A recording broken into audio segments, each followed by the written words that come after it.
ইমানদার তারা এক বাক্যে মেনে নিবে আল্লাহ আমার স্রষ্টা, জমিন আল্লাহর, তিনি আমাদেরকে খাওয়ান পরান, সুতরাং যতদিন বাঁচবো তার আইন দিয়ে বাঁচবো। এইটা যারা বিশ্বাস করে, বাস্তবতায় যারা প্রতিফলন করার চেষ্টা করে, তারাই হলো ইমানদার। আর যারা বিশ্বাস করে না, বিরোধিতা করে, তারা হলো আবু জাহেল মার্কা মুসলমান। আবু জাহেল ঈমান এনেছিল আল্লাহর উপরে রব বলে, কিন্তু ইলাহ বলে আল্লাহকে স্বীকার করে নাই। সে তাগুত এবং ঈমান একসঙ্গে পালন করতে চেয়েছিল। মুহাম্মদ সাল্লাল্লাহু আলাইহি সাল্লামকে যখন মুহাম্মদ সাল্লাল্লাহু আলাইহি সাল্লামের সাথে যুদ্ধ করতে যাবে, কাবা চত্বরে এসে কাবার গিলাফ ধরে আল্লাহর কাছে দোয়া করছে, আল্লাহ আজকের এই যুদ্ধে, বদর যুদ্ধে যারা হকের পথে আছে, হে আল্লাহ আপনি তাদেরকে বিজয় দান করেন। বলেন তো দেখি, কাবা চত্বরে গিলাফ ধরে দোয়া করলে আল্লাহ কবুল করে কিনা? আবু জাহেলের দোয়া আল্লাহ সঙ্গে সঙ্গে কবুল করে নিয়েছিল। হকের পক্ষে ছিল আবু জাহেল নাকি বিশ্বনবী মুহাম্মদ সাল্লাল্লাহু আলাইহি সাল্লাম? আবু জাহেল আল্লাহকে বিশ্বাস করত, আল্লাহকে মানত, তারপরেও আবু জাহেল কি জান্নাতে যাবে নাকি জাহান্নামে যাবে? কেন জাহান্নামে যাবে?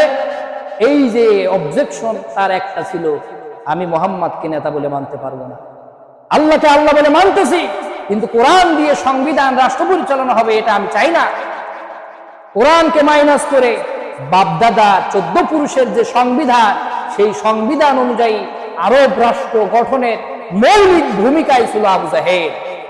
আমার নবী বিশ্বনবী মুহাম্মদ সাল্লাল্লাহু আলাইহি ওয়াসাল্লাম যখন নবুয়ত প্রাপ্ত হলেন, ঈমান কাকে বলে বুঝতে পেরেছেন?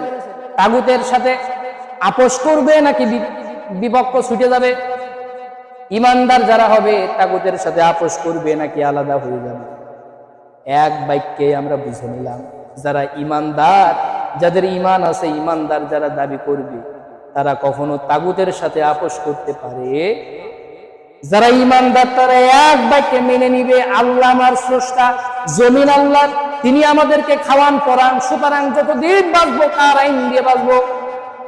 এইটা যারা বিশ্বাস করে, বাস্তবতায় যারা প্রতিফলন করার চেষ্টা করে, তারাই হলো ঈমানদার। আর যারা বিশ্বাস করে না, বিরোধিতা করে, তারা হলো আবু জাহেল মার্কা মুসলমান। তাদেরকে কিয়ামতের ময়দানে আবু জাহেলের সাথে জাহান্নামে যাওয়া লাগবে ইনশাআল্লাহ। কথা বুঝতে পেরেছেন?